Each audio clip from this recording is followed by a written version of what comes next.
We are on YouTube, Facebook, LinkedIn Live, Wow. Twitch, and Zoom. Good morning out there, everybody.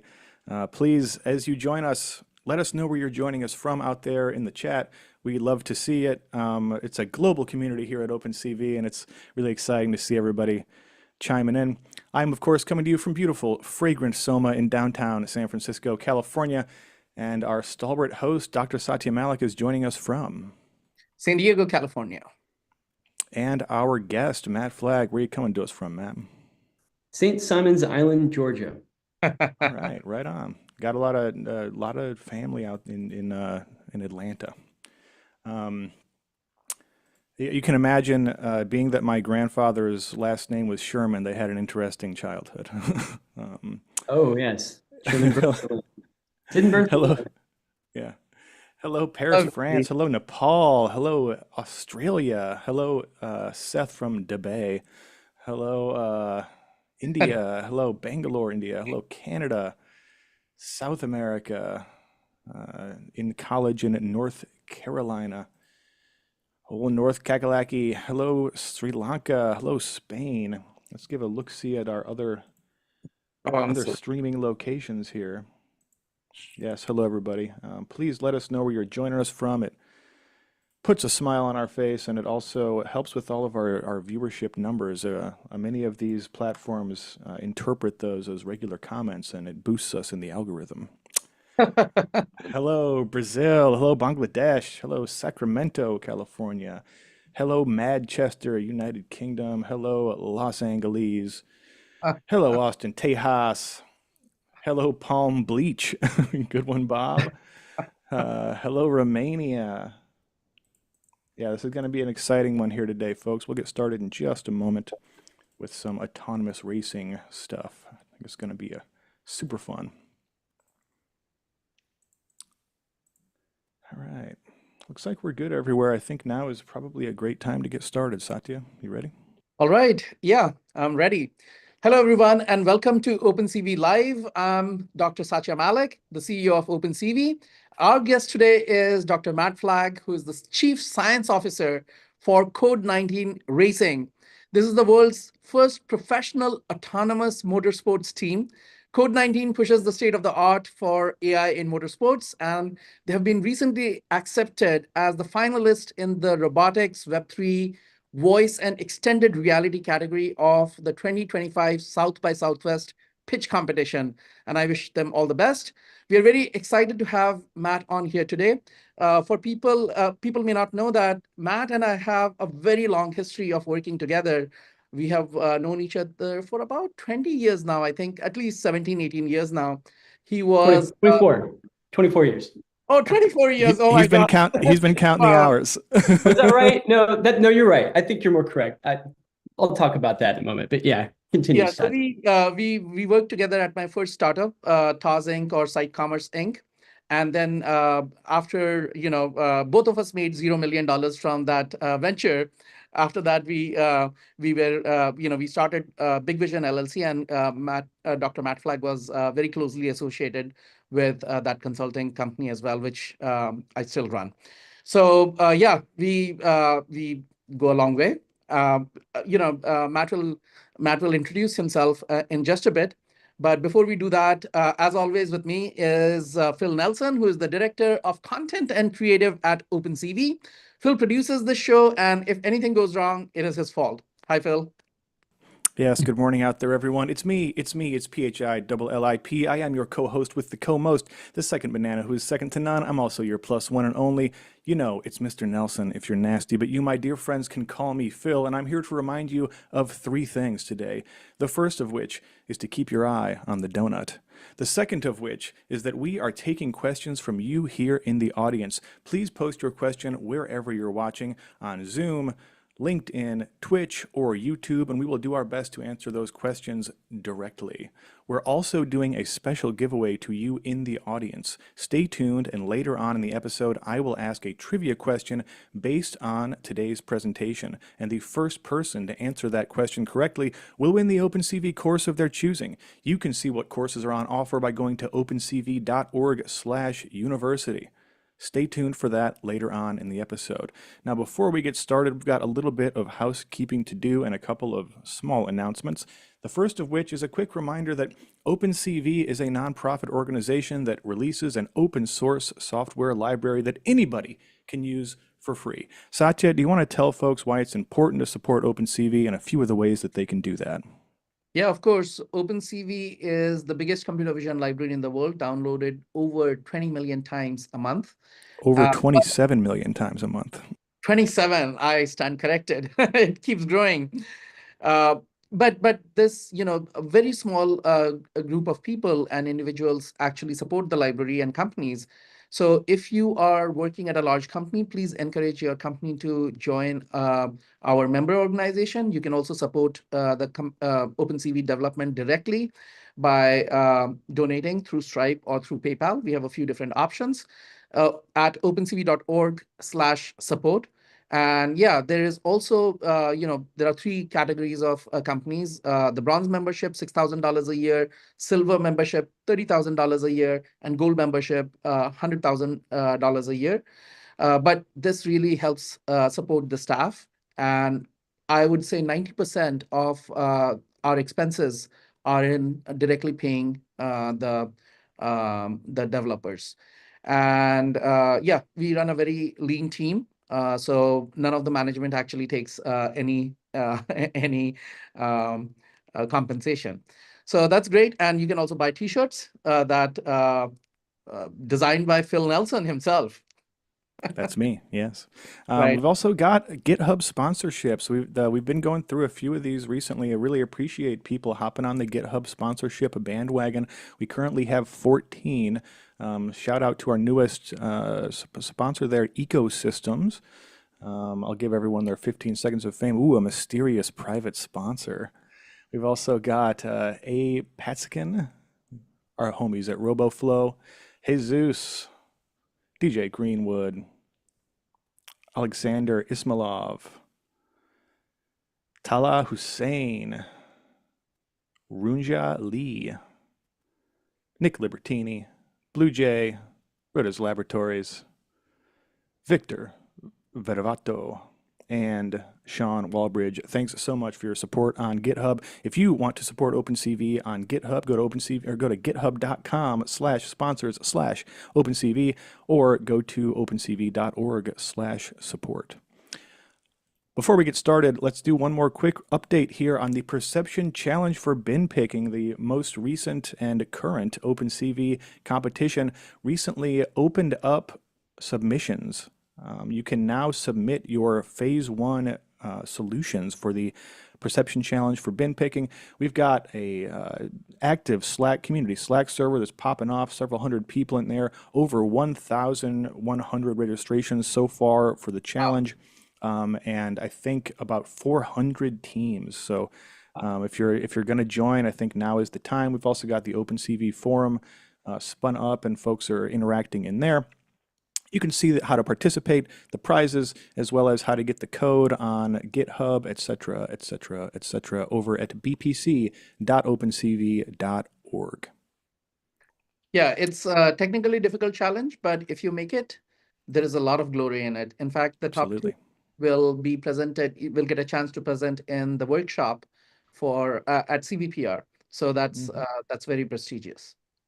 Yes, and we just added a big FAQs section here. We've gotten enough questions that we have frequently asked ones, and so we'd added a little fact section to this here. So go ahead and check that out if you have any questions.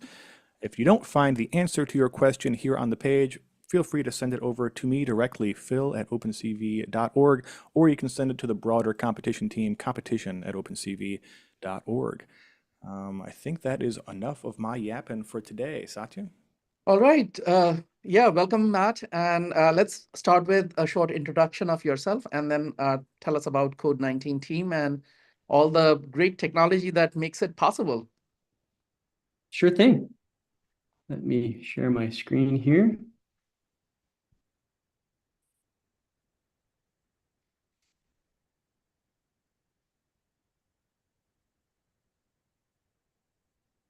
Let's see. Man, it's always the time after you test it where stuff starts going weird. Hey, there we go. It looks great. Exactly. Come on.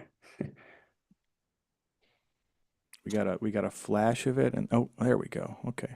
Oh wow, look at those two young fellas. Oh, wow. That was like, Yes. wow. That's a picture. I don't, wow. That's a long time. So the caption says working with Satya since 2010, but that picture was taken in 2017. Okay. Uh, yes, we were in the Starbucks near your house right before I moved away from sunny San Diego. Okay. At any rate, yeah, Satya and I, as Satya mentioned, we've known each other quite a long time. Before I even met Satya, I have had a lot of interaction with OpenCV, the community and the code. So I just want to tell the story about my life with OpenCV. Um, Really first got a glimpse of computer vision in 2001. So I was an undergrad at that time at Georgia Tech, and there was a guest lecturer in the computer vision class, Paul Viola. Paul Viola is famous for the Viola Jones face detector. And I'll never forget the demo he gave. He was showing off one of the first applications of machine learning in computer vision, which was face detection. And the thing that he did that blew everyone away was he had a laptop live demo with an old quick cam showing face detection. And it worked fine, worked great. But then he turned the lights off and we couldn't see our own faces. But all those boxes were rock solid. And I thought, wow, computer vision is magic. So I went up after the class. I asked if I could, do some research or do something, extra. And that kind of started my journey in computer vision. Right away, I was brought into a project that had been a collaboration with Intel Labs, Intel Research. Gary Bradsky, as you know, one of the birthplaces of OpenCV was Intel. And back then, we had the Intel Performance Library, the IPP came after Intel Performance Primitives. And this was really how to get high performance vision at that time. This was pre-GPU. But the very first project I had was high performance computer vision. It was in particular how to create the appearance of a rear projected display using two front projectors. And you had to very rapidly turn the rays off from one projector and turn them on in the other projector in order to avoid blinding the person in front of that display and avoid the shadows that were cast. So right off the bat, A common problem in computer vision history, avoid blinding the participants. yes, anything with projectors, you can get blinded. So that was great. It was very exciting to write OpenCV code, and at the time, you'd actually pay $200 or $300 to get a special variant for your Intel CPU that was compiled exactly to take advantage of all the special instructions that had to offer. And then based on that, actually started a company called PlayMotion. It was computer vision for gaming. In particular, it was a projector camera system. And at that time, it was very much on top of OpenCV. Started to leverage GPUs for shaders. Pre-CUDA, a few years later, CUDA came out. And as we all know, a portion of OpenCV now really leverages the GPU. So that's exciting. Finished in 2010 from Georgia Tech. So I did my PhD in computer science at Georgia Tech. And my very first job was moving out to San Diego to work with Satya. Satya had spun out his dissertation work on modifying the specularity of photos, and it was applied to virtual makeup in general personal photo enhancement. So moved out there, started working with Satya, and we leveraged OpenCV among other technologies. Rebooted PlayMotion after a few years while I was in San Diego. We were an incubator there. Once again, it was computer vision for gaming, but in this time, it was instead of having it all on a big beefy workstation, having it all on the phone. So the idea there was to run OpenCV on the phone to do gaming, to do lots of different things. And then in 2015 began full-time consulting, and that was just Satya and I in the beginning. And our very first client, we actually still have to this day. We're very proud of that. And yeah, so that's my background with Satya. It's been a good journey. Yeah, we cannot talk a lot about it, but there's a very good chance that if you're in the United States, you have used the technology or you will be using, or you have already used the technology that we built. There's a very high chance that you have used it, but unfortunately, we cannot talk about it. Right. So That's mysterious. So For our own mysterious. safety. right. Right. Yeah. So yeah, continue to work with Satya. We've done lots of projects over the years. It's a lot of fun, and we still see each other quite often. Okay, so a little outline for today's talk. So now I'm, in addition to consulting, I'm serving as Chief Science Officer for Code 19 Racing. I'm going to talk a little bit about what our mission is, what our motivation is. I'm going to describe the team, describe the competition. There's a particular competition that we have started competing in, the Abu Dhabi Autonomous Racing League. I'm going to describe the platform, the actual race car.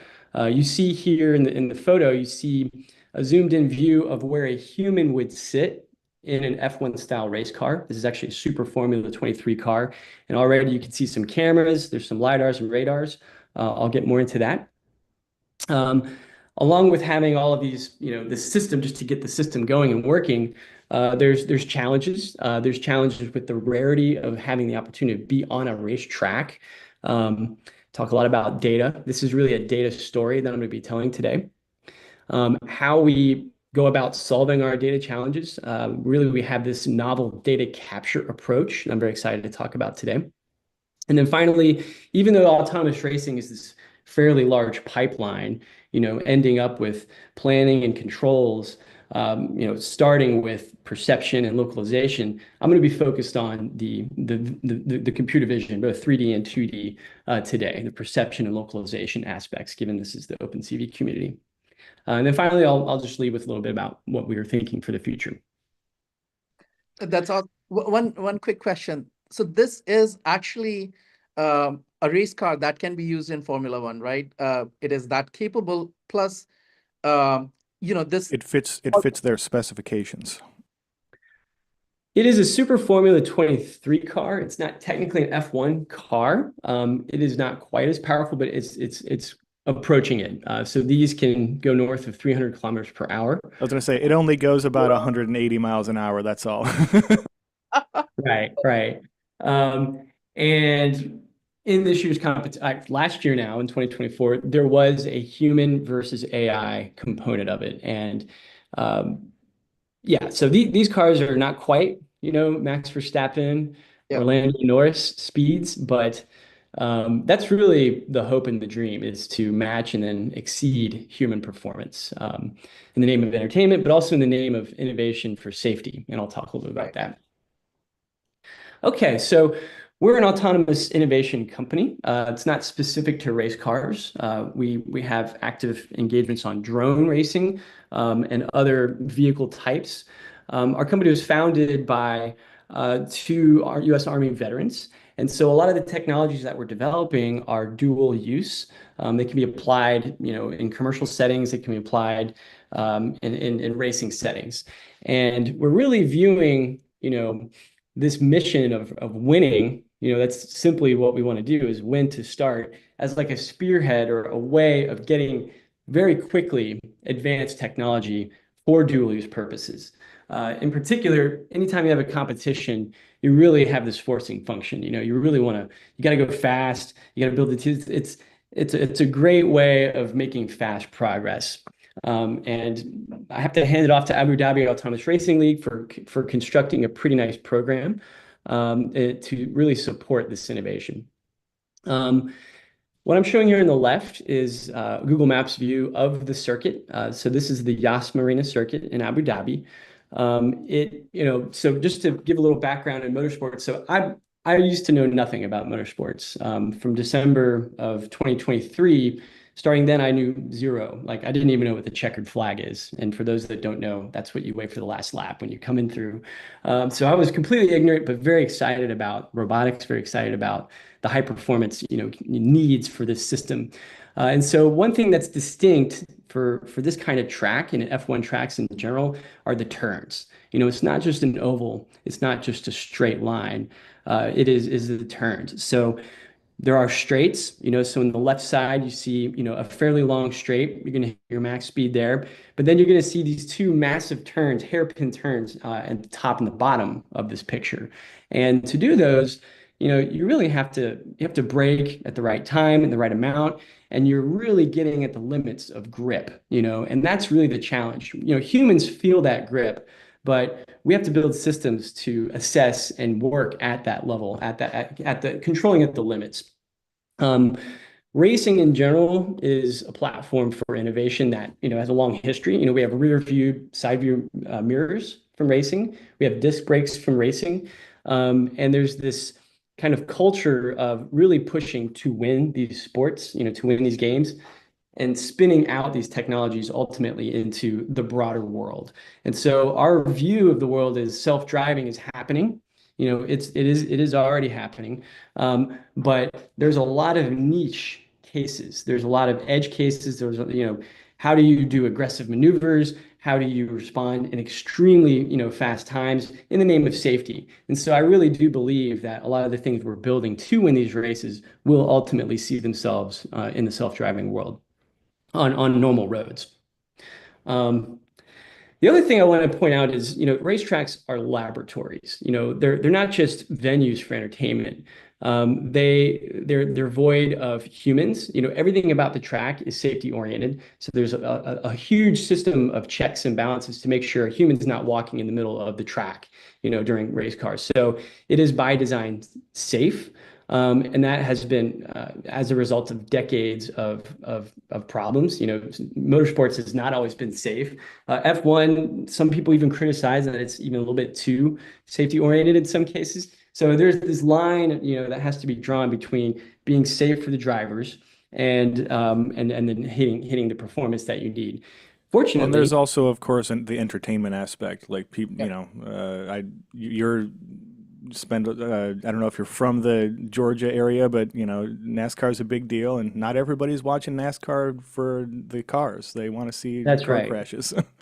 That's right. But sadly, drivers and spectators have died, by the dozens over the history of the sport.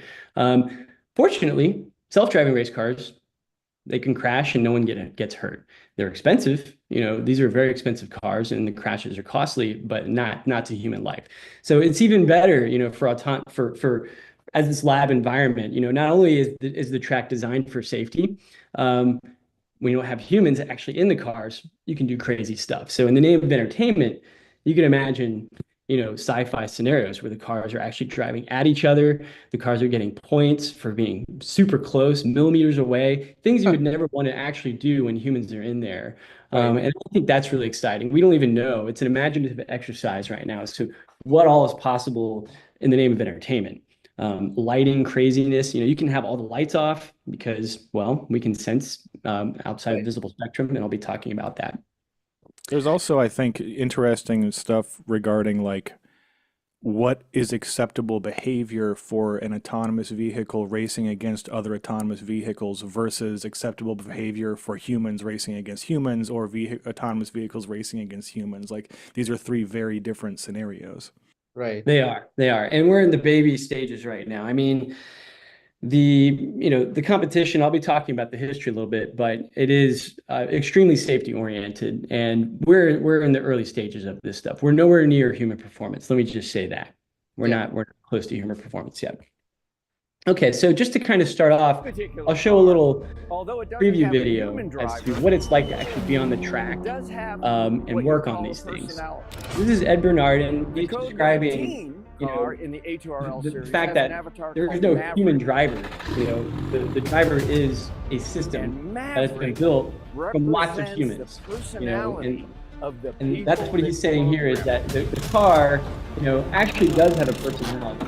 The different teams, even though it's code that's running, those teams have made decisions, in certain aspects that reflect, the values and reflect what the team is thinking. So some cars will be more risk averse, some cars will take more risk.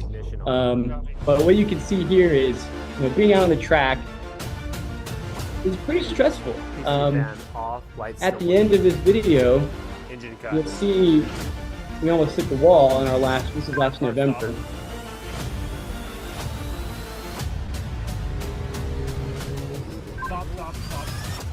So yeah, in the end there, our car was just erratically veering into the wall. Fortunately, we stopped it in time. But being out on the racetrack is a stressful environment. It's a good stress. It's about making progress as quickly as possible, and trying your best to not crash, obviously. I mean, Okay. how much are we talking for one of these cars? This has got to be north of $500,000, right? Million. It's confidential, but it is worth of 500,000 for sure. Yes. Yeah, okay, okay. Yeah, it is confidential though. Here's another view of the platform. So this was uh, our team. This is Code 19. We're the only team for the United States. There were 9 teams total.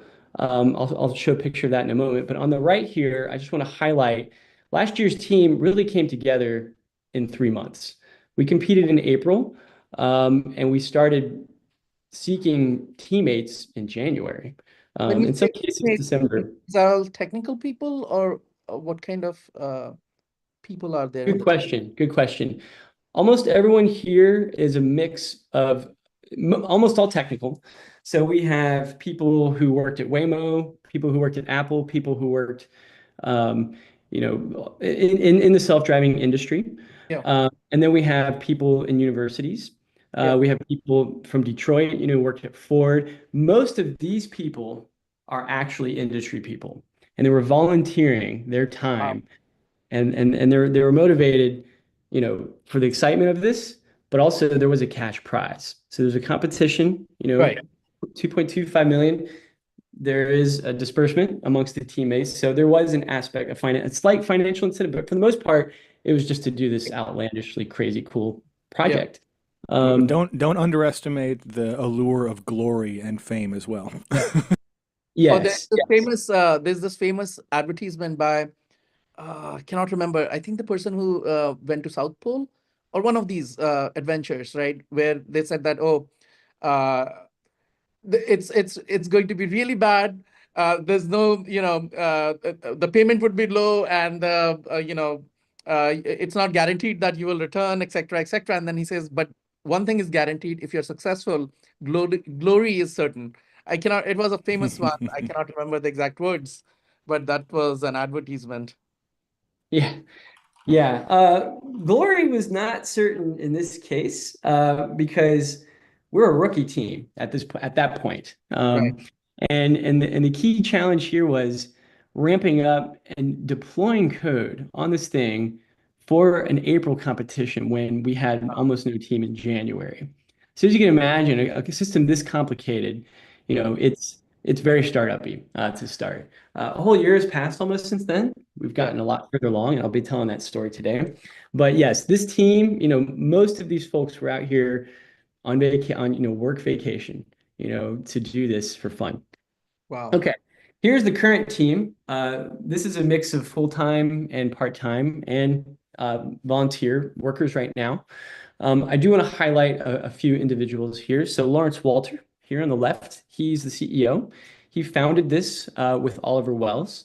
Um, there is a very famous predecessor, which I'll talk about, to the HRL called the Indianapolis Autonomous Challenge, IAC.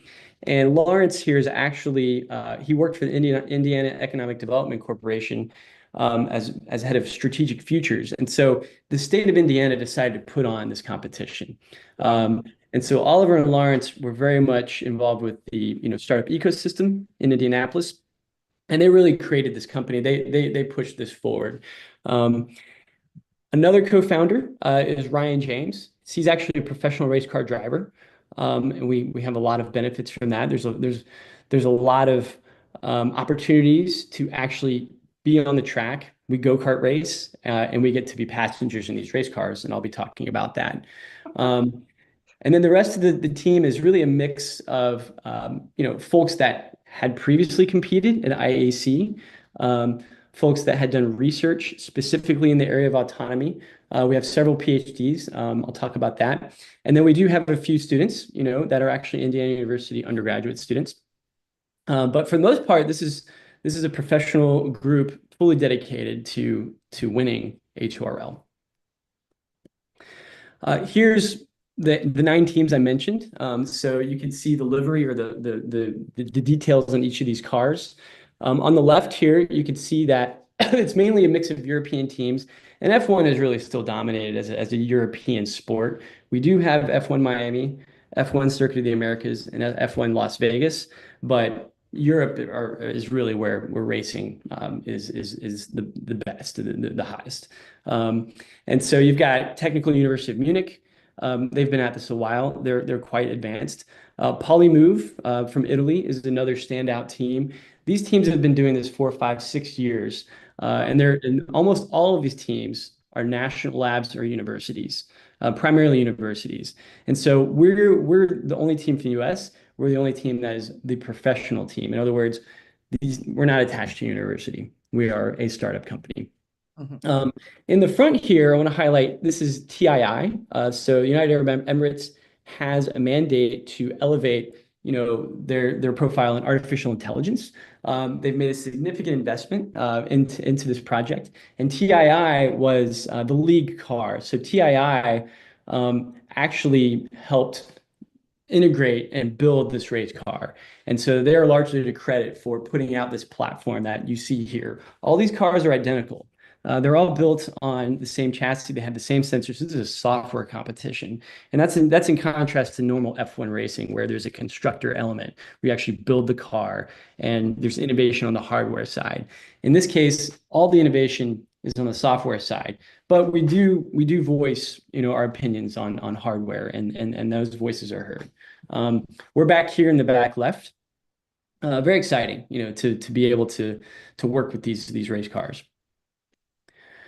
Okay, I'll very briefly describe how the race actually is structured. As I mentioned, there's 8 teams. TII did not compete. They just did this expo where they did a human versus AI.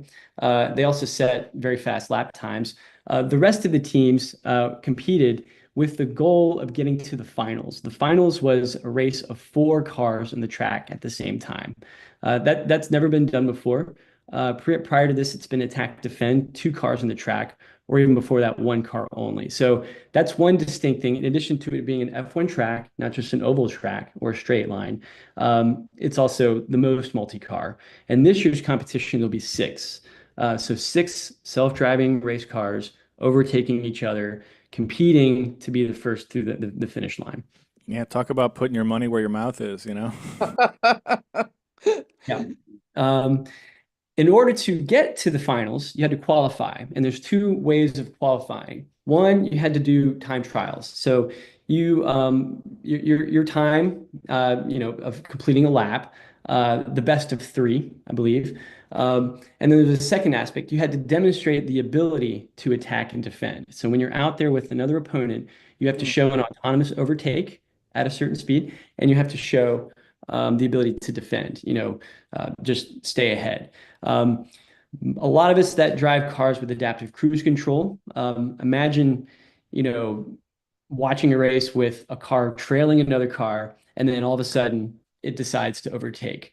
So imagine you're on the highway and your hands are off and it decides to overtake. So that's the feeling, that's what it's like to get through quals. And then past quals, you compete. The competition itself is a rolling start, so everyone's starting not from a grid, but rolling, and it was pretty challenging this year.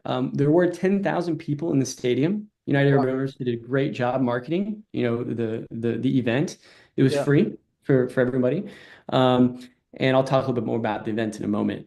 But only 2 out of 4 actually finished. So here's the actual results from last year. So the inaugural HRL, race. Of the top 4 teams that did qualify, only 2 actually completed, and the others did not finish. And just to jump to the punchline, TUM, Technical University of Munich, they won, and they won when they overtook Unimore. So Unimore was actually ahead in the very end, and they had a catastrophic failure of their inertial navigation system, and they just stopped, and TUM just passed them and won the race. Very exciting for TUM. TUM is very good, and we really look up to TUM, and I'll talk about that in a moment. Okay, so the event was more than just a race. It was a conference. There was award ceremonies. There was a whole fan zone. There was a drone racing component, not autonomous. This was human controlled drones. But Abu Dhabi pulled out all the stops on making this a very exciting event. They also had a conference after the event for the industry, for the motorsports and self-driving industry. Here you see Abdullah from our team giving a talk on perception.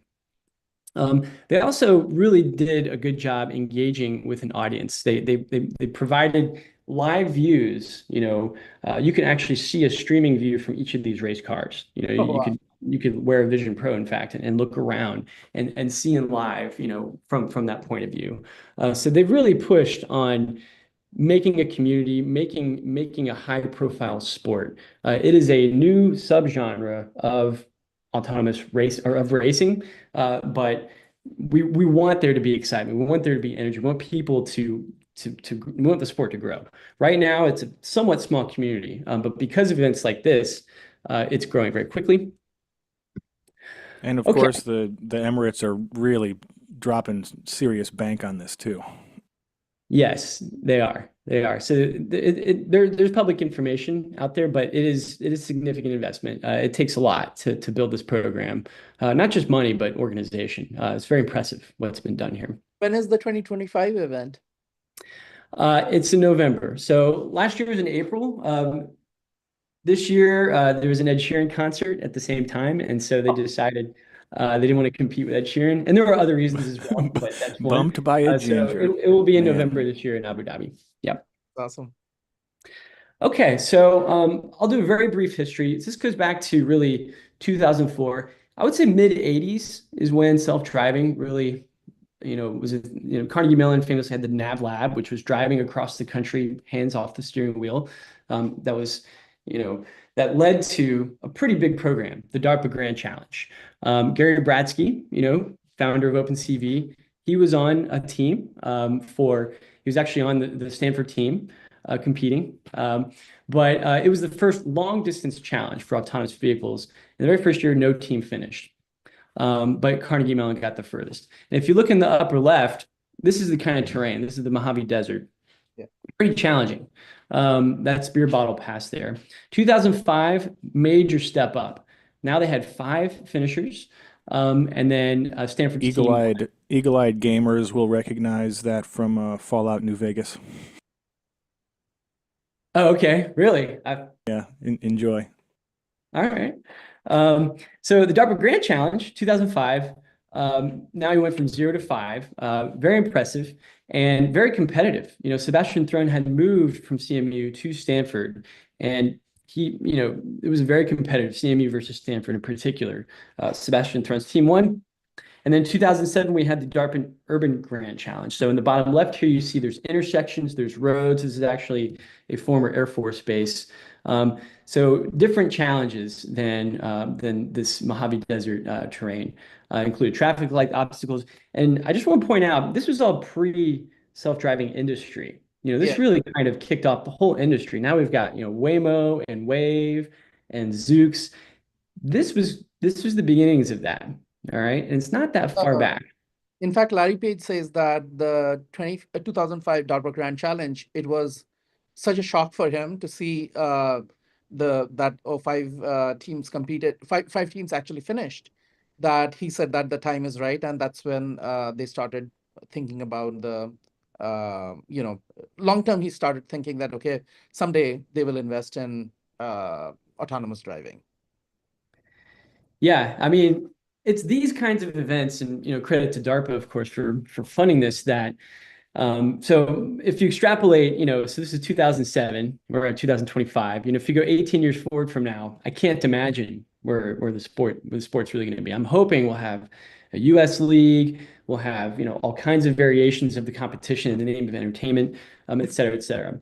Okay, now we get to racing. So this is moving from vans, SUVs. And I should say at this time I was a grad student at Georgia Tech, and Georgia Tech did compete with GT Sting.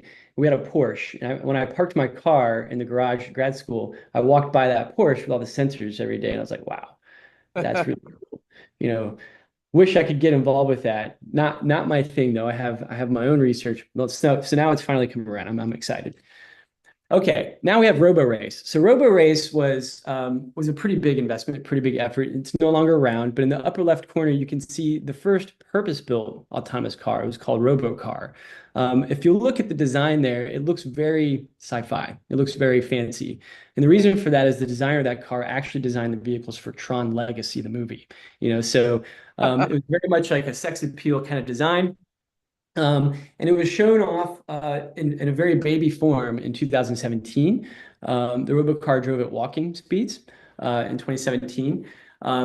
But TUM and University of Pisa actually did a demonstration of driving at the same time on the track then. And things quickly progressed. In 2019, the Robocar went from walking to 282 kilometers an hour. And then we had 7 teams, 16 races in the final season between 2020 and 2021. So pretty significant. And then you can see here that this is a different, housing. It's the same. This is an electric car. So that's what Formula E is. It's electric. And it did have a lot of the same kind of sensors we have today. It's obviously it's matured a lot, but Technical University, at the forefront. This is DevBot 2, which is a different variation of the RoboCar. Okay, now we get to IAC. So we go from RoboRace to the India Autonomous Challenge, and this is really no longer active. No, so that no longer that ended in 2021. I don't know the details of it, but yeah, it ended in 2021. Then we have IAC. So around this, around the time of RoboRace, it was proposed, so I mentioned Lawrence Walter, our CEO. There was an effort to, attract talent and interest in Indiana and in the space of autonomous racing. And so the first race was actually in 2021 at the Indianapolis Motor Speedway. There were subsequent events at different speedways, Texas and even Monza in Italy, which is actually not an oval track. It's a full F1 track. So a lot of the teammates that we have today on our team participated in this challenge. So not only created the challenge, we have former students, grad students in particular, who competed on their school teams. In this case, we have Thomas, who was part of Auburn's team, Tiger Racing. And then we also have John, who was part of UVA's team. UVA, by the way, they were the first United States team to win a time trial at IAC. As I mentioned before, a lot of the players are Europeans, but this was the first time US. They also set just recently a world record for the highest autonomous speed on a racetrack at 184 miles per hour. So hats off to UVA. They've done a great job. They've also published it's Professor Bell that I'm calling out here. There's a race car data set. So as we know in self-driving, it's a data set driven, science. If we go to CVPR, there's plentiful challenges on data sets. And so that's really one of the things that was novel, about this race car data set. It was one of the IAC competitions. A subset of the data was published as a paper, but different sensors from what we have at A2RL. So we can't just readily use that data set. And I'll talk about that in a moment.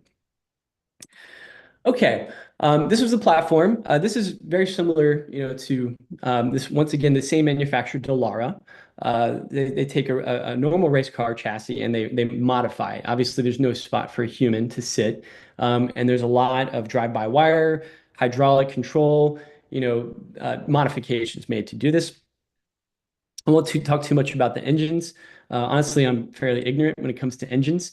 But this particular car, in a straight line run at the Kennedy Space Center, Polymove demonstrated another kind of world record. So this is straight line. They went 192 miles per hour. So pretty impressive. Here's some of the sensors. So we have, in this case, for IAC, they had Luminar Hydra ×3 LiDARs. There was an inertial navigation system from Novatel. There was another one available, wasn't Thomas's. This is based on Thomas's work with Auburn. The Vector Nav VN310 is actually the inertial navigation system that we have in our race car. And Thomas got a little bit of experience, but the main inertial navigation system was this Novatel Power Pack. And I'll be talking a little bit about inertial navigation systems in a minute. What is that? But anyway, yeah, this is a typical sensor package, and the idea of having all these different sensors is to have complementary capabilities. LiDAR is great for certain things. Cameras are great for certain things. Radars are great for certain things. You want to bring them all together and get the best of all of it.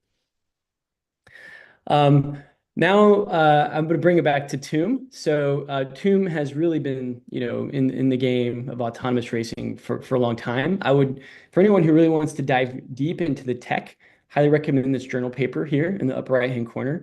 Johannes Betts was present this year or last year at A2RL when Tomb won. And I'll never forget meeting him. He had his trophy, he was so proud. But these two individuals are Sebastian Hutch here and Florian on the right here. And they were one of the first two kind of technical leaders on our team. And they were both finishing up their PhDs at Tomb when they actually started talking with us in January 2024. They unfortunately had to step away in order to finish their PhDs. So we get the benefit of their advice, but we didn't get their manpower. This guy here, Sebastian, currently works in Auburn, for Auburn, for a company that's in Auburn called Autonoma. So Autonoma makes an excellent simulator that is the official simulation platform for A2RL. And Sebastian has done great work on LiDAR simulation, and I'll talk a little bit about that. Florian, he works in Munich for DriveBlocks, which is a startup company in autonomy. And here's a particular paper that we were very interested in. So this is me with them in Munich, kind of picking their brains as to exactly how to win. So we're big fans of Tomb. Okay, so that's the first half. I'm going to go a little quicker now because we're starting to get lower on time. Talk a little bit about our race car. So here's our race car. The platform is somewhat similar to IAC. We have different LiDARs. We have different radars, and we have different cameras. There is one really nice sensor. I'll talk about this Kistler optical. It's kind of like an optical mouse underneath the car that can see the ground going by. Oh, wow. I'll talk about that a little bit more in a second. Here's the camera views. All right, so there's 7 cameras, 4K capable, significant amount of pixels. A few challenges I want to highlight. So there's a lot of self-occlusion. The car itself is visible, occupying, in some cases, half of the field of view, maybe a quarter of the field of view. The other thing I want to highlight is there's a large region of homogeneous texture where there's not a lot of good features to track. Same with the sky. So from a visual localization standpoint, it's challenging footage. Now there is overlapping views. You can triangulate features that are tracked across views.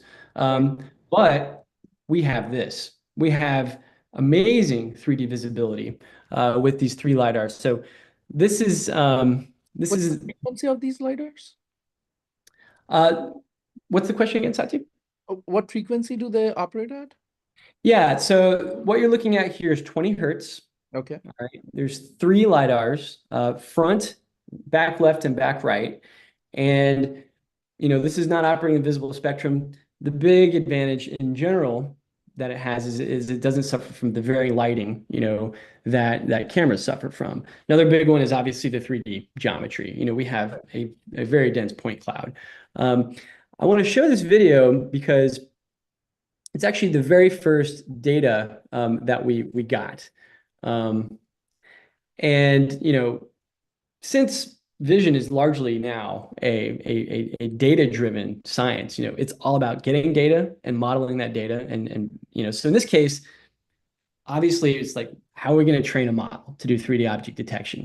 If you look at this is someone, our team pushing a car by 3 cars in the pit lane, some of which don't have wheels on and all of which have tons of humans around. So it's not really representative of what, it looks like on the track. This next video is representative of what it's like on the track. And it took several days after our team was already there in Abu Dhabi to even get our very first piece of data like this. Here's an opponent.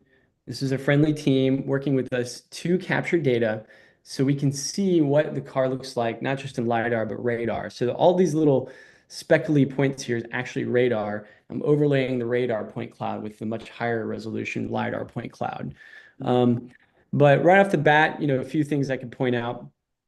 There are shadows, there are gaps. So in between the front and the left and right, there's a gap. So the car is getting chunked up into little pieces. And in general, the car is visible from one point of view, and then it's getting chopped up, in terms of other cars passing in front of it. It's getting chopped up when it goes between the different lidars. So there's a lot of variation that immediately when you see this, like, how are we going to train a system that generalizes with such few training data? So this was really our problem. How do we do anything with this data without having enough to train a model? Very first thing you try is a model that's already trained, maybe one of the state-of-the-arts on new scenes or Waymo. That kind of works. It is fairly different profile. A lot of cars in the world are not this far down on the next to the ground, so not good. So what we had to do was a traditional approach. We had to do point cloud processing, clustering. This is very straightforward, but we wanted that data. We wanted to be able to go beyond clustering. Clustering served its purpose. We were able to attack and defend. We were able to perceive using radar and LiDAR. Okay. So, 20 hertz, but the car moving at, let's say, 150 miles an hour, right? At 20 hertz, are you able to, is that enough? Good question. Yeah. Not yes and no. So a car can move, I won't do all the math right now, but it can move, approximately 45 centimeters when going very fast at 20 hertz. That's a fair amount of motion. In this case, we're not driving wheel to wheel. Wheel to wheel meaning you're almost all the way up, and then you're making a turn together like this, where the wheels are almost touching. Those kinds of conditions would require for sure extremely low latency responsiveness. We're not driving wheel to wheel by the rules of the game. So the rules of the game are, once your opponent has engaged you within 15 meters, so once they cross that distance threshold of 15 meters, you are blue flagged, meaning you can't accelerate, you can't weave. You have to just maintain constant velocity and allow the opponent to have the option to overtake. Okay. So they overtake, it's safer. So in those conditions, it is sufficient at 20 hertz. Got it. So that's perception challenge. Localization is the challenge of figuring out where exactly you are on the track. All right, we have a map of the track. We have various race lines or sequences of waypoints in terms of GNSS coordinates to drive. A global trajectory optimizer will find the best trajectory to drive a race line. A race line is a really big deal in motorsports. Picking the best race line is a big part of the game. It's one of the biggest pieces of strategy that really, separate the winners and losers. Correct. And so being able to not only define the race line, but stick to that race line, or at least be aware of where you are relative to that race line, requires very high accuracy localization. If you don't know where you are, you can hit the wall very quickly. And that does happen. So one of the main, there's several sensors, but the main sensor obviously is GPS. In particular, RTK or RTCM corrected GPS can get you within 2 centimeters, which is pretty impressive. So basically GPS, and then you have a local unit of the GPS so that it does that correction, right? That's right. So with RTK, you have a base station. So there's a fixed, static, not moving, receiver of GPS, or not just GPS. It's all constellations. You've got, there's GPS is the United States constellation, but there's 9 actually that the VectorNav VN310 actually received from. But they have their own filters that merge magnetometer, gyroscope, IMUs. There are 2 GPS antennae. There's a fairly large amount of things that are fused together with a proprietary tuned extended Kalman filter. And VectorNav, VN310, they've been around a while, and they've tuned these filters for certain operating conditions that are assumed. All right.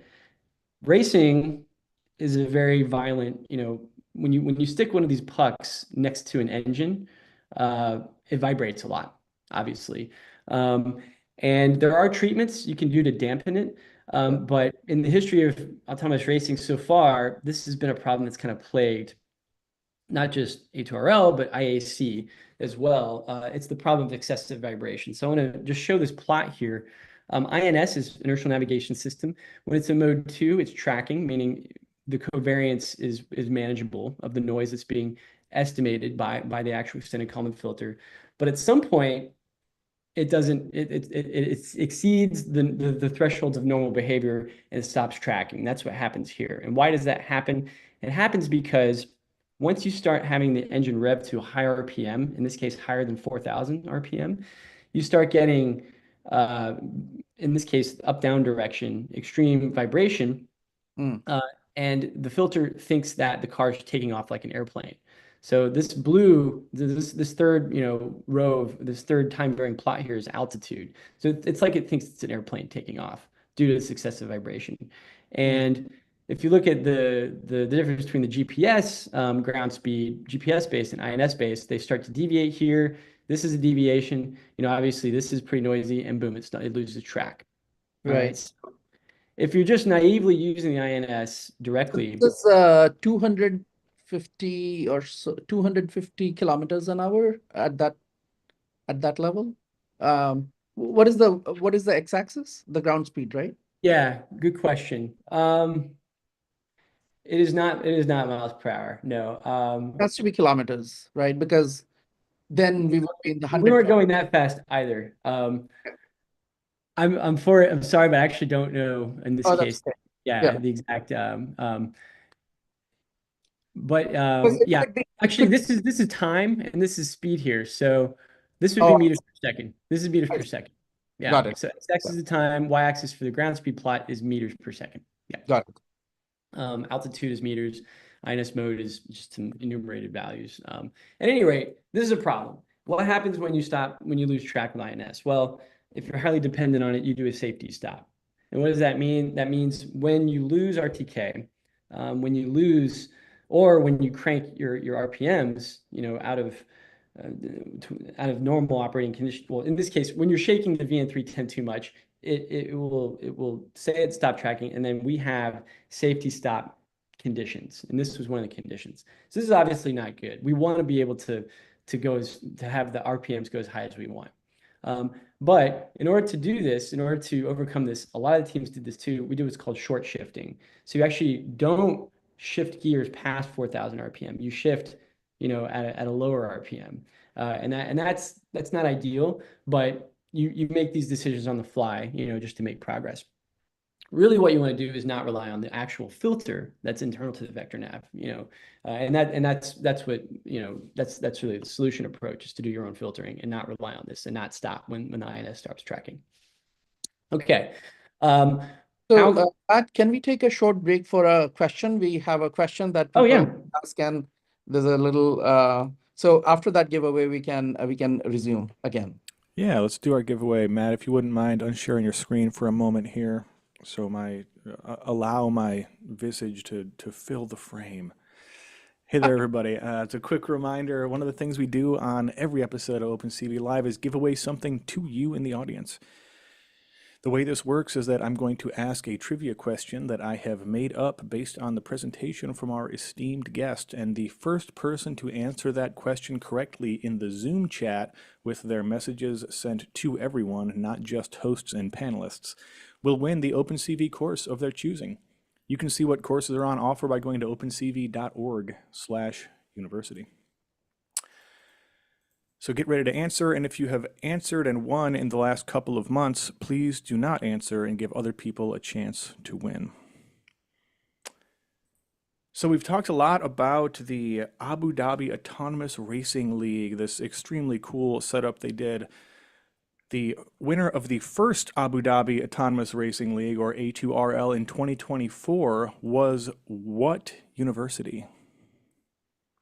Full name of the university, full name. Oh, I guess people have got the acronyms, but not the full name here. Get the spelling right. They're so close. Oh, guys, fellas, ladies, theys and thems. You're okay. Okay, we got a few finally. You were all were so close. A few people said TUM. Some people said one person said Munich Technical Institute. Super close, but not quite correct. The answer we were looking for was Technical University of Munich, or TUM. The first person to spell it correctly in Zoom chat looks like Axel Tracy to me. Is that Yeah. the same to you, Satya? Okay. Yeah. Axel Tracy just barely beating out Basal by hectoseconds. Congratulations, Axel. Send one email to me. That's phil@opencv.org. Go look at the courses at opencv.org/university. Pick the name of one, send it to me. I'll make sure the courses team gets it to you. They're super fast about this stuff. You may even have it before the end of the show. Matt, go ahead and take it away. Let's more interesting stuff. This has been a super fun episode for us. Yeah. Okay. Okay, so that's the excessive vibration problem. Another problem with localization is just GPS denial. So there's really 3 or 4 key areas. Here's one of the key areas here. This is part of the track goes under a hotel, which is very cool. Most people in the hotel at Yas, it's the W Hotel, their rooms can see the track. Cars drive till midnight, so it is loud. Doesn't vibrate.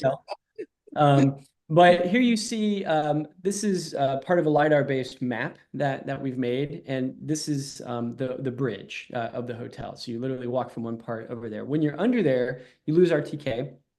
So what does that mean? That means for like 5 seconds, maybe, depending on how fast you go, you have slightly less reliable GPS. In some cases, no GPS. What can you do with that? Well, on the right, I mentioned this Kistler optical device, kind of like a normal optical mouse, if you will, that's just riding above the ground. It sees that texture go by. And what's really cool about that is, unlike wheels, which if you're monitoring wheels, they can lock up, they can skid, they can slip. This can handle that. Like, you can literally have a bulldozer push the car sideways. So the wheels aren't moving forward at all. They're just getting, pushed sideways. And this filter, this sensor would give you the very accurate 2D velocity. So it's longitudinal, which is the direction that the wheels are facing, really the direction of the heading of the vehicle, and lateral, so it's the sideways one. So you would get in the example I gave of a bulldozer pushing the car sideways, all lateral velocity and 0 longitudinal velocity in that case. That 2D velocity vector, gives you the slip angle, and slip is the difference between your heading and the direction the car is actually going in. Right. So we have to deal with this. And so Kistler is one of the arrows in our quiver, but LiDAR is another. So LiDAR is obviously not just good for perception, it's great for localization. We have the ability to register the current set of frames from the LiDARs against a pre-made map. Now, you might think, why does that have to be a pre-made map? You could do SLAM. You could actually construct the map while you're driving, but why would we do that when it's a fixed racetrack? Right. The other aspect is if you don't, make sure that your map is GNSS aligned, you'll have drift. So there's a lot of work that goes into making a map that is georeferenced, GNSS aligned. In other words, you can count on, if you're just registering LiDAR frames against this map, doing point cloud registration, you can localize. Okay, so I'm kind of getting to the punchline. I keep thinking that, wouldn't it be cool if all this data, right, is made public, right? And there is this competition for not a real car in the racetrack, but a simulator, right? And then you can actually it's almost like that movie. Have you seen that documentary called, no, actually it's a movie, I cannot remember, on Netflix. It's called Gran Turismo, where they created this simulator, which is very close, and then they took them to the real world, right? Yes. So it would be really, really cool, because then you can get a very large number of people trying to solve Yes. specific problems. Yes. So you hit the nail on the head. Satya, sim is a huge aspect of this competition, actually. So there is a formal, very mature, well, it's not very mature, but quite mature simulation from a company, Autonoma. It's on top of Unreal. It simulates all these sensors with ROS2 topics, including LiDAR. And one of the things you have to do to compete is demonstrate the ability to pass quality gateways. So deliberate challenges that must be passed in sim in order to even get on the racetrack. Yeah, I that won't makes go sense. into it. Otherwise, yeah. Yeah, I won't go into it, but one of the challenges is to do a whole lap with no GPS. You have Okay, to do that. You have to demonstrate that. And that's exactly the localization challenge that I'm describing here. got it. Okay, so as I mentioned, self-driving is a data set driven science, but if you have, only the kinds of videos and examples that I mentioned at the beginning of this talk, you're data starved. It's a big problem. What can you do? Well, you can copy from previous years, but if sensors change, so what we decided to do is embark on a big program to capture our own data using human-driven race cars. All right. Human-driven race cars on actual F1 tracks with human drivers, not just solo, but actually racing, to start to get the kinds of data that are forward thinking. We're not driving wheel to wheel yet, but we are with these cars. What I'm showing at the top of this picture is a suction cup design. This is Eagle 1. I'm going to be talking about 3 different designs very briefly. We basically try to match the sensor array that is on the A2RL car. We try to stick it on, in this case, is a McLaren Artura, and drive it on a variety of racetracks in a variety of conditions. Here's what the actual car, Eagle 0, this is our very first one. We mounted a single LiDAR, a single IMU, and an RTK GPS receiver from a manufacturer called Septon Trio on the hood. So not matching A2RL yet, but having the basics. This was captured in Navarra, Spain. There's a racetrack near Bilbao, about 2 hours from Bilbao, Spain. And in this case, we actually used a Jetson mounted in the passenger side where your feet would be. We have a Z camera, just kind of the very first baby steps. We quickly were able to get a lot of amazing data because for 3 days, we could just drive, capture. So now we go from data starved to data plenty. 100 gigabytes per lap, was that? Yeah, typically 100 gigs per lap. Okay. It varies depending what you're capturing. But we didn't only capture from the point of view of the race car. We captured while we had a drone. So I'm, in this case, we call these the rental racers. These are rental cars. And what we're doing is we're capturing conditions of the 4-car multi-car setup. So in particular, we had combinations of speeds, driving styles, and numbers of vehicles in front of the sensor car. So this is the sensor car, the Artura, and these are the rental cars. And what we're doing here is we're capturing different glimpses of different numbers of cars in front of us. And that's to get occlusion variety. We're also capturing this drone footage in order to do a 3D reconstruction. And that's what this is here. So given that drone footage, you can construct a map, structure for motion. This is a dense multi-view stereo reconstruction from all that drone footage. And with that, we can use it as a reference for mapping. We can also use it as a means of getting ground truth location for the opponent vehicles when they're not visible, because we didn't put GPSs in the rental racers. So if we had the ability using this data to add pseudo ground truth location for every frame, because we captured this in sync with that particular run.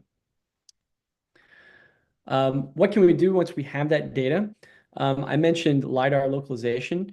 Here's an example from that same exact track of us doing global localization is what it's called. So it's not SLAM. It's not simultaneous localization mapping. It's localizing against a pre-made map. And not just any pre-made map, a pre-made map that is red GNSS aligned. All right. So with the goal of being drift free. In this case, we're tracking the vehicle by doing point cloud registration frame to frame using the front LiDAR only. And that's kind of what you see here. The map is in the background. And for speed, we have a moving window of what to match against. We don't need to match against the whole track. We need to match against the submap of the global map for efficiency reasons. So that's global localization. Eagle 2, now we went from 1 LiDAR to 3 LiDARs. All right, guys, we're here in Silverstone. We're doing our next test session with the team. A month ago, we had Navarra. Here, we're all back, and we're testing everything that we've upgraded and learned from our test in Spain. This is the moment we waited for. Everything you want is right here. We're running the game now. Foot on the gas, can slow down. No. Watch the game change. Looking forward to muting this later when we get a copyright strike. Watch the game change.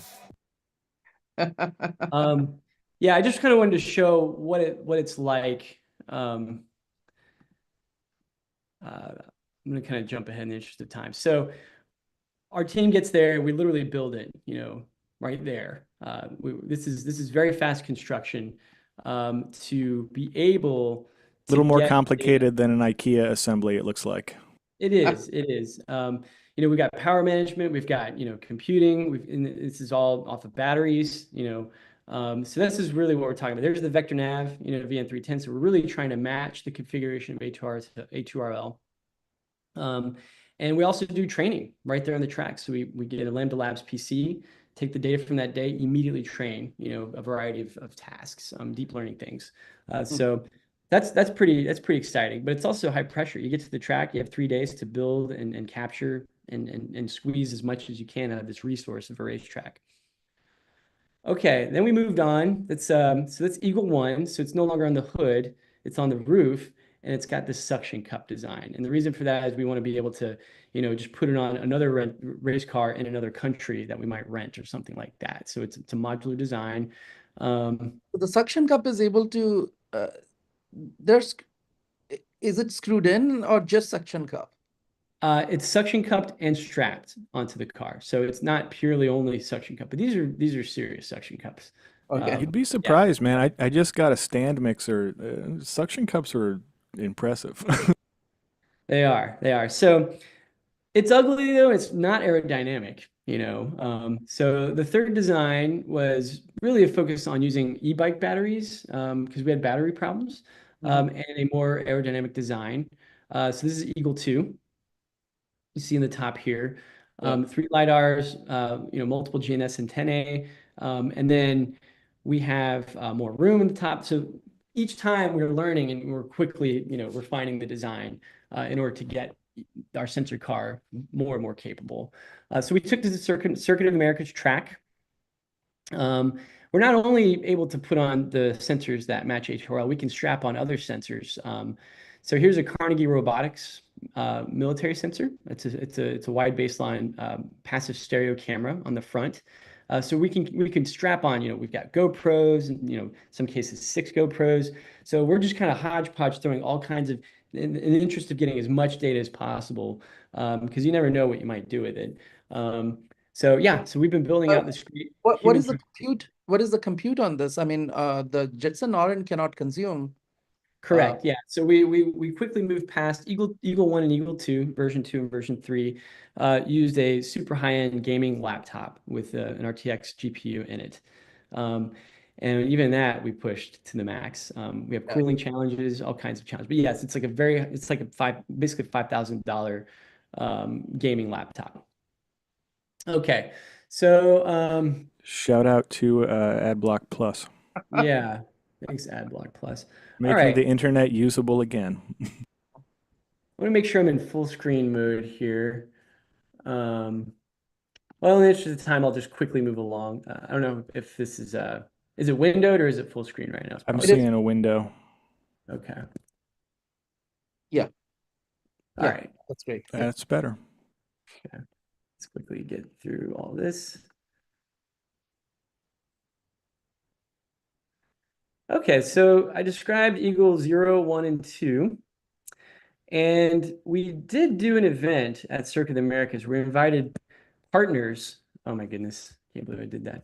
We invited partners to come out and get in the race car, do hot laps, as they say, and actually look at the data live on a monitor, a gaming monitor mounted on the dashboard in the passenger seat.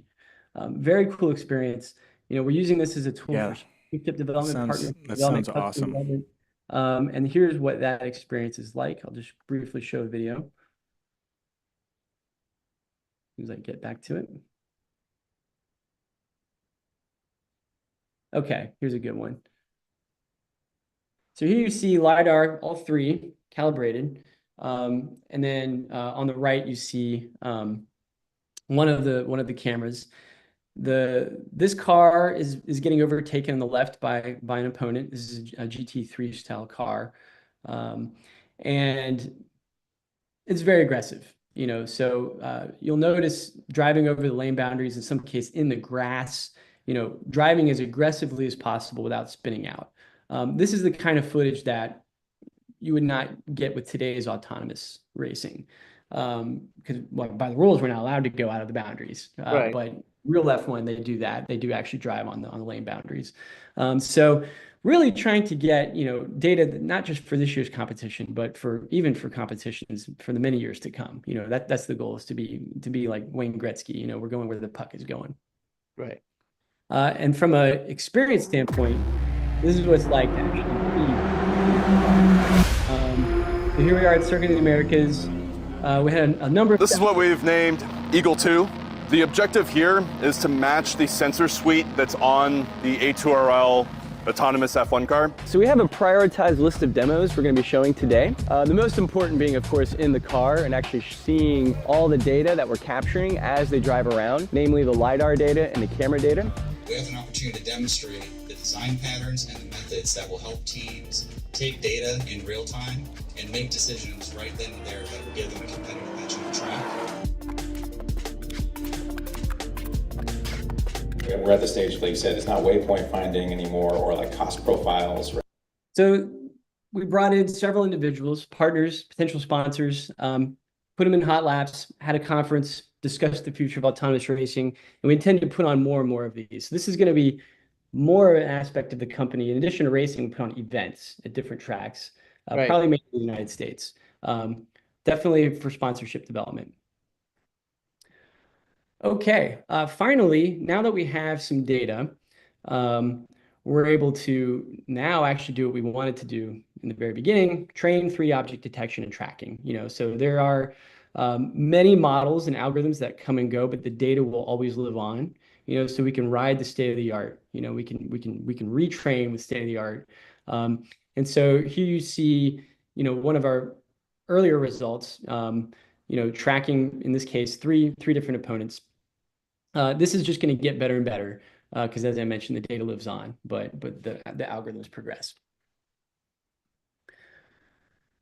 Okay, so kind of coming to a conclusion here, we as a company, we're starting really focused on race car. We really want to win A2RL, but we also have a drone racing team.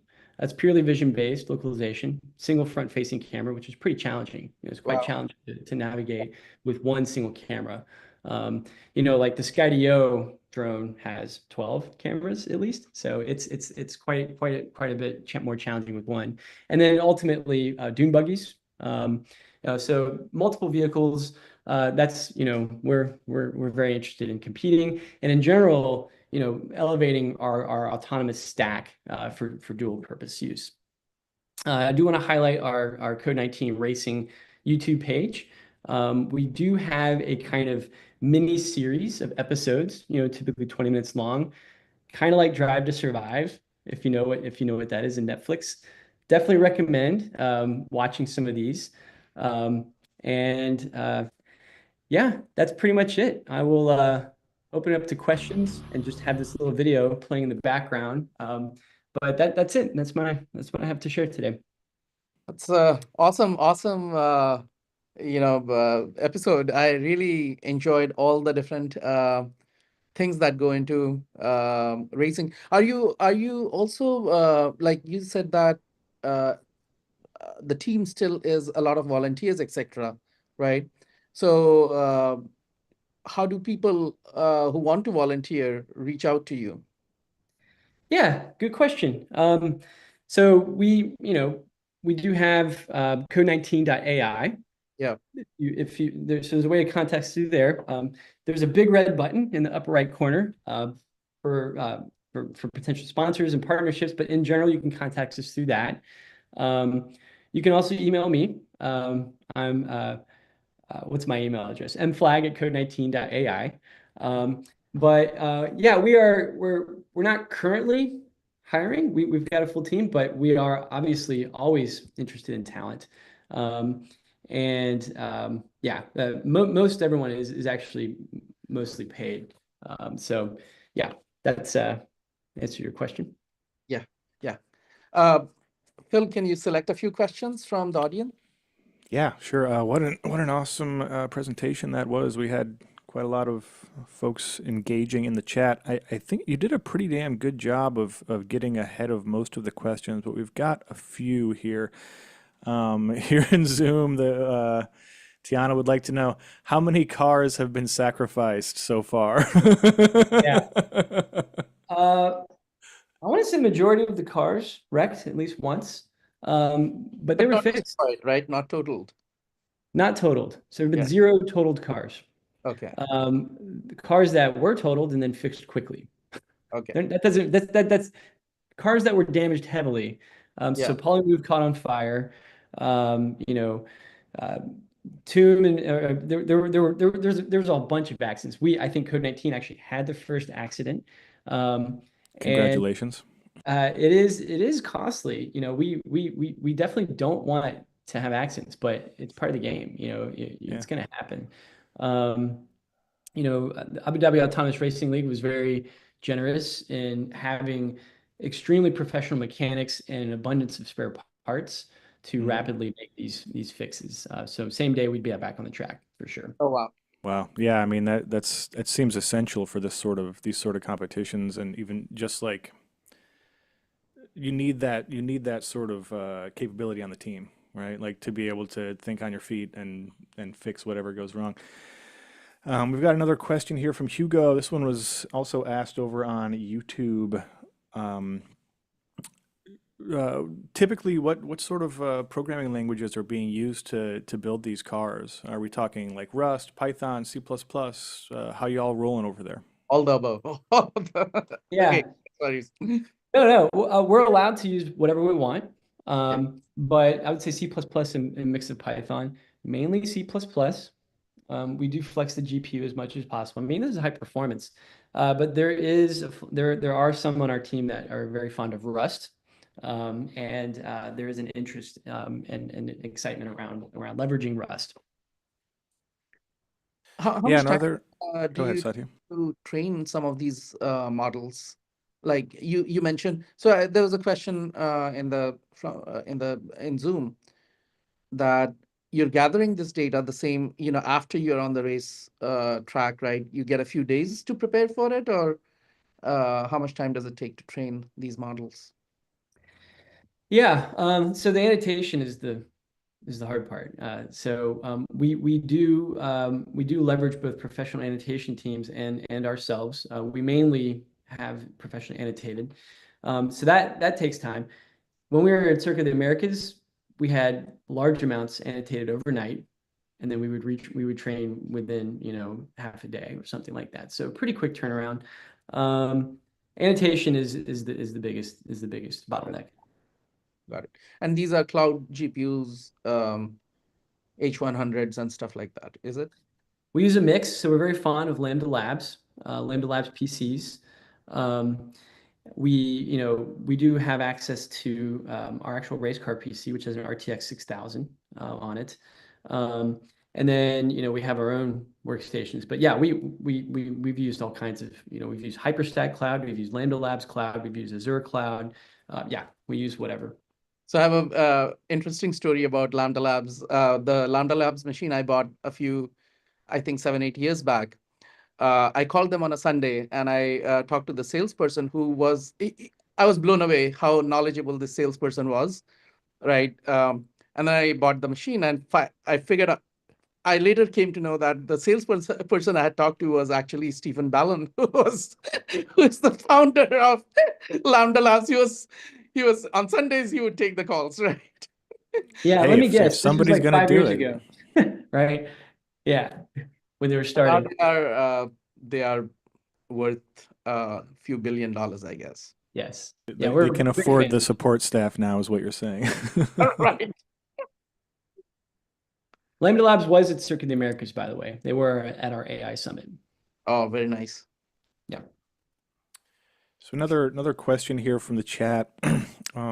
I saw similar versions of this over on YouTube and on Twitch and here in Zoom, which is just how much data are y'all collecting for, say, a typical model training?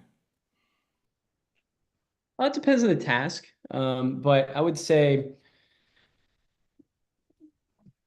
it's hard. I don't have the number in my head, but Like if you had if to you, if if you you think had of the to lap spitball, if you think of a lap as 100 gigs, and we have probably 100 laps, Right. of data now. Now, is all that annotated? No. We really want to be smart about our distribution. So we've got a distribution for the case of perception. Distances. We're trying to cover the distribution of distances, occlusions. So really try to generalize to what we'd expect. But yeah, it's a lot of data. But we don't label it all. I think technically it could be classified as a crap ton. That may be the technical classification. Yes. Technically, it would be petabytes. Maybe Yeah, probably not an exabyte, but yeah. not yet, not yet. Give them a couple years. All right, I think we've done it, folks. We went a bit over, but it was absolutely worth it. Satya, you want to take us home? Yeah, thank you so much, Matt. It was a pleasure talking to you. And this is also my instead of getting you to talk to me only about Code 19, it was it is actually amazing that you could share it with the entire general OpenCV community. Really, really a fantastic presentation. Thank you so much. And as always, thank you, Phil, for organizing this. Nothing went wrong. Thank you. And Yeah, so far. and thanks our audience for we went a little bit up, but I hope it was worth it. Yes, I think it was. Thanks so much, everybody, for watching out there. Matt, if people want to follow you around on the interwebs, how can they do that? LinkedIn is best. Okay. Fantastic. All right, folks, take care of yourselves out there. You can catch us next Thursday, 9 a.m. Pacific, same bat time, same bat channel. We're also going to do a special non-OpenCV live webinar formatted live stream next week for the bin picking challenge. We're going to have some folks from the Intrinsic team come on probably on Tuesday to do a live stream of showing you how to pull the code and actually submit your own solutions. With a nice little video tutorial from the team. Watch your emails for information on that. It'll come from the OpenCV newsletter and from the bin picking challenge communications. Take care of yourselves out there. Take care of somebody else if you can, and have a great day wherever you may be. Adios. Thanks.